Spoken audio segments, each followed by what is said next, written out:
جب 19 رمضان کو مسجد کوفہ میں امام علی علیہ السلام کی اذان گونجنے لگی تو پوری کائنات میں سوگ برپا ہو گیا۔ چرند پرند جنات چیخنے لگے اور حضرت جبرائیل علیہ السلام تمام انسانوں سے کہنے لگے کہ اے انسانوں، آج آخری مرتبہ علی کی آواز میں اذان سن لو۔ مولا علی علیہ السلام اذان دے کے مصلی عبادت پہ آئے، اللہ کی عبادت کر رہے تھے۔ جیسے ہی آپ نے سجدہ کیا تو عبد الرحمن ابن ملجم زہر سے ڈوبی ہوئی تلوار امام علی علیہ السلام کے سر پہ دے مارتا ہے۔ بس مسجد کوفہ میں قیامت برپا ہو گئی۔ تمام چاہنے والے سر پیٹنے لگے۔ امام علی علیہ السلام کا مصلی خون سے رنگین ہو گیا۔ آپ کے سر کا خون آپ کے چہرے اور داڑھی پہ آ لگا۔ کچھ چاہنے والے اس ملعون کو ڈھونڈنے لگے جس نے مولا علی کو ضرب ماری، تو کچھ مولا علی علیہ السلام کے سر کا خون صاف کرنے لگے۔ اتنی دیر میں امام علی علیہ السلام نے فرمایا، اے حسن، یہ نماز فجر کا وقت ہے، پہلے نماز مکمل کرواؤ، اس کے بعد مجھے دیکھنا۔ امام حسن علیہ السلام نے نماز پڑھائی اور مسجد میں موجود تمام مسلمانوں نے نماز پڑھی۔ جیسے ہی نماز ختم ہوئی تو عبد الرحمن ابن ملجم جس نے مولا علی علیہ السلام کے سر پہ وار کیا تھا، اس کو پکڑ کے امام کی خدمت میں لایا گیا اور کچھ چاہنے والے شہد کا شربت بنا کے پاس لے کے آئے۔ جیسے ہی امام علی علیہ السلام نے اپنے قاتل کے چہرے پہ خوف دیکھا تو اپنے چاہنے والوں سے فرمانے لگے کہ اس شربت کی مجھے نہیں بلکہ میرے قاتل کو ضرورت ہے، یہ شربت اسے پلا دو، اور دیکھو اس نے مجھ پہ ایک وار کیا ہے، اس پہ بھی ایک ہی وار کرنا، اور اگر یہ زندہ بچ جائے تو اسے آزاد کر دینا۔ دیکھو اگر یہ اس وار سے مر جائے تو اس کے جسم کے اعضاء نہ کاٹنا، کیونکہ میں نے اللہ کے رسول سے سنا کہ اللہ کے نزدیک سب سے بدترین انسان وہ ہے جو مرے ہوئے انسان کے جسم کے حصے کاٹتا ہے۔ بس آپ یہ فرمانے لگے اور تمام چاہنے والے آپ کے عدل و انصاف کو دیکھ کے رونے لگے۔ پھر آپ فرماتے ہیں، حسن، حسین، عباس، چلو مجھے اپنے گھر لے کے چلو۔ آپ اپنے بیٹوں کے سہارے سے جیسے ہی گھر کے قریب پہنچتے ہیں تو فرماتے ہیں، عباس، سب چاہنے والوں کو کہو کہ واپس اپنے گھر چلے جائیں۔ تو کسی نے عرض کیا، یا امیر المومنین، یہ سب آپ کے چاہنے والے ہیں، اس حالت میں آپ کو کیسے چھوڑ کے چلے جائیں؟ امام علی علیہ السلام نے فرمایا، کیونکہ میرے ضربت کی خبر مجھ سے پہلے میرے گھر پہنچ چکی ہے اور میری بیٹیاں زور زور سے رو رہی ہے۔ میں نہیں چاہتا کہ میری بیٹیوں کا آواز میرے چاہنے والوں کے کانوں تک پہنچے۔ بس تمام چاہنے والے وہیں رک گئے اور امام علی علیہ السلام گھر تشریف لاتے ہیں۔ تمام بیبیاں روتی ہیں، امام علی علیہ السلام کو دیکھ کے فریاد بلند کرتی ہیں، اور امام علی علیہ السلام سب کو دلاسا دیتے ہیں کہ مجھ سے میرے بھائی اللہ کے رسول حضرت محمد مصطفیٰ صلی اللہ علیہ وآلہ وسلم پہلے ہی فرما چکے تھے کہ اے علی، میری امت تجھے رمضان کے مہینے میں مسجد میں ضرب مارے گی اور تیرے سر کے خون سے تیری داڑھی سرخ ہو جائے گی۔ یہ وقت صبر کا ہے۔ آپ کو بستر پہ لٹایا گیا۔ تاریخ نے لکھا، جیسے ہی طبیب نے امام علی علیہ السلام کو دیکھا تو وہ چیخ کے رونے لگا اور فرمانے لگا کہ وہ ضرب زہر میں ڈوبی ہوئی تھی اور زہر مولا علی کے پورے جسم میں پھیل چکا ہے، جتنا ہو سکے آپ ان کو دودھ پلائے۔ بس جیسے ہی یہ خبر کوفے کی گلیوں تک پہنچی تو کوفے کے یتیم بچے اپنے اپنے حصے کا دودھ لیے امام علی علیہ السلام کے گھر پہ آتے ہیں اور بآواز بلند کہتے ہیں، یا حسن، یہ ہمارے حصے کا دودھ ہمارے مولا کو پلائیں، ہم ایک مرتبہ یتیم ہو چکے ہیں، دوسری مرتبہ یتیم نہیں ہونا چاہتے۔ امام علی علیہ السلام بستر شہادت پہ بھی مسلسل اللہ کا ذکر کرتے رہے۔ بس جیسے ہی 19 کا دن ختم ہوا، 20 رمضان کی رات آئی، آپ فرمانے لگے کہ اب میرے حجرے میں کوئی بھی نہ آئے، کیونکہ پوری دنیا کے جنات و فرشتے مجھ سے ملنے آ رہے ہیں۔ اور پھر جیسے ہی 20 رمضان کا سورج طلوع ہوا تو آپ امام حسن سے فرمانے لگے، اے حسن، جاؤ میرے تمام چاہنے والوں سے کہو کہ اپنے امام کا آخری دیدار کر لیں۔ آپ کے عقیدت مند قطار بنا کے جیسے ہی آپ کی زیارت کے لیے گھر میں داخل ہوئے تو دیکھا کہ زہر پھیلنے کی وجہ سے آپ کا چہرہ پورا زرد ہو چکا ہے۔ سب چیخ کے رونے لگے۔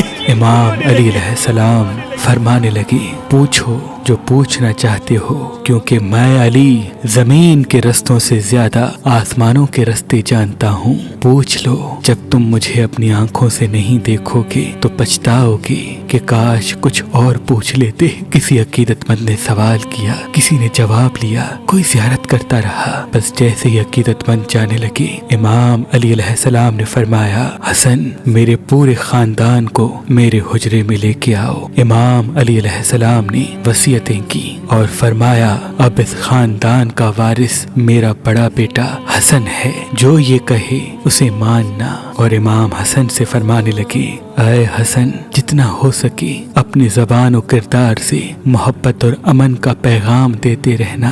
अपने नाना की सुलह हुदैबिया को याद रखना। कोशिश करना कि मुसलमान का दुश्मन न बने और तकवा से दूर न होना। अगर दुनिया तुम्हारे करीब आए भी तब भी इससे दिल न लगाना। दुनियावी चीज न मिलने पर कभी अफसोस न करना। हमेशा हक बात कहना, मजलूम की मदद करते रहना। हसन, हुसैन, जहाँ तक हो सके मेरे इस पैगाम को हर एक तक पहुँचाना कि अपने काम जिम्मेदारी से करते रहें और अपने दरमियान ताल्लुकात को अच्छा बनाए रखें, क्योंकि मैंने तुम्हारे नाना हजरत मोहम्मद मुस्तफ़ा सल्लल्लाहु अलैहि वसल्लम से सुना है कि लोगों के बीच में सुलह करवाना हजारों सालों के रोजा नमाज से बेहतर है। और यतीमों के बारे में अल्लाह से डरते रहना कि कभी वो भूखे न रहें, और पड़ोस में रहने वालों का ख्याल रखना, क्योंकि अल्लाह के रसूल पड़ोसियों के बारे में बार बार इतनी नसीहत करते कि लोग समझने लगते कि शायद अल्लाह के महबूब उनको हमारा वारिस भी बनाने वाले हैं। और कुरान को समझने और उस पे अमल करने में देर न करना। ऐसा न हो कि दूसरे कुरान को समझ के तुम पे हुकूमत करने लगे। नमाज के बारे में अल्लाह से डरते रहना, क्योंकि वो तुम्हारे दीन का सुतून है। और अल्लाह के घर की हिफाजत करना, क्योंकि वो तुम्हारी पहचान है। अल्लाह से डरो। अपनी जान, माल और जबान के बारे में न किसी का माल गस्ब करो, न किसी को हाथों और जबान से तकलीफ दो। एक दूसरे की मदद करते रहना। और खबरदार, सब मुसलमान एक दूसरे से जुड़ के जीना, वरना तुम पे वो लोग मुसल्लत हो जाएंगे। अगर तुम फरियाद भी करोगे तब भी तुम्हारी आवाज सुनने वाला कोई न रहेगा। और सारे अब्दुल मुत्तलिब के बेटों को खबरदार कर दो कि अगर इस ज़र्ब से मेरी शहादत हो जाए तो मेरे कातिल को भी सिर्फ एक ही ज़र्ब मारना।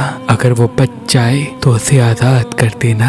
अगर वो मर जाए तो उसके जिस्म की बेहुरमती न करना, उसके जिस्म के हिस्से न काटना। क्योंकि मैंने अल्लाह के रसूल से सुना कि ज़मीन का बदतरीन अमल ये है कि किसी मरे हुए के आज़ाए जिस्म काटे जाएं, चाहे वो पागल कुत्ता ही क्यों ना हो।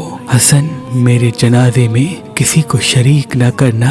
पीछे से हसन और हुसैन तुम उठाना, आगे से जिब्राइल और मीकाइल उठाएंगे और उसको एक ऊँटनी पे रख देना। जहाँ वो ऊँटनी रुकेगी वहाँ मेरी कब्र बनी हुई होगी। और मेरी कब्र का किसी इंसान को न बताना, क्योंकि अल्लाह के दीन के दुश्मन ये चाहेंगे कि मेरी कब्र खोद के मेरे जिस्म की बेहुरमती करें। फिर आप हजरत अब्बास को देख के फरमाने लगे, ऐ अब्बास, तुमको मैंने करबला के लिए अल्लाह से मांगा है। आज से हुसैन तुम्हारा आका है, इनकी गुलाम बन के जीना। फिर इमाम हुसैन को देखा और रो के फरमाने लगे, ऐ हुसैन, तेरी शहादत की खबर तेरे नाना ने तेरी आमद के वक्त ही सुना दी थी। तुझे 3 दिन का भूखा प्यासा करके करबला के मैदान में शहीद किया जाएगा। तेरे बच्चों को, साथियों को बेदर्दी से मारा जाएगा। हुसैन, तेरी शहादत के बाद मेरी बेटियों को, तेरी बहनों को रस्सियों में कैद करके इसी कूफा और शाम में फिराया जाएगा। हुसैन, अल्लाह के दीन के लिए सब्र करना, और जब वक्त आखिर आए तो अपनी बहनों और बेटियों से नसीहत करना कि इस्लाम के लिए सब्र करते रहें और कदम कदम पे ये गवाही देते रहें कि अल्लाह के सिवा कोई इबादत के लायक नहीं, और उनका नाना हजरत मोहम्मद मुस्तफ़ा सल्लल्लाहु अलैहि वसल्लम अल्लाह के रसूल हैं। बस इतनी देर में आप फरमाने लगे, सलाम या रसूल अल्लाह, सारा खानदान चीख के रोने लगा और कहने लगा, ऐ हमारे मौला, क्या हमारे दरमियान अल्लाह के रसूल मौजूद हैं? इमाम अली अलैहिस्सलाम ने मुस्कुरा के फरमाया, हाँ, अल्लाह के महबूब और तुम्हारी माँ फातिमतुज़ ज़हरा सलामुल्लाह अलैहा मुझे लेने आए हैं। बस पूरा घर ज़ारो कतार रोने लगा और यूं इमाम अली अलैहिस्सलाम ने अपनी आंखें बंद कर ली। आपकी वसीयत पे अमल करते हुए आपके जनाजे में किसी को भी शरीक नहीं किया गया। पीछे से हसन और हुसैन ने उठाया तो आगे से वो जनाजा खुद ब खुद उठने लगा और एक नूरानी ऊँटनी जाहिर हुई। जनाजे को उस पर रखा और वो कूफे से बाहर चलती गई। एक वीरान जगह पे जा रुकी जहाँ एक चमकदार पत्थर था।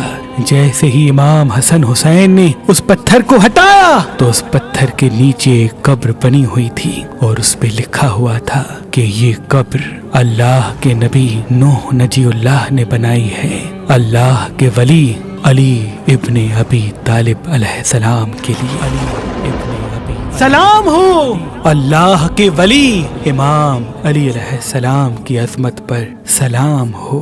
शेर खुदा नफ्स नबी मोमनों के अमीर हैदर कर्रार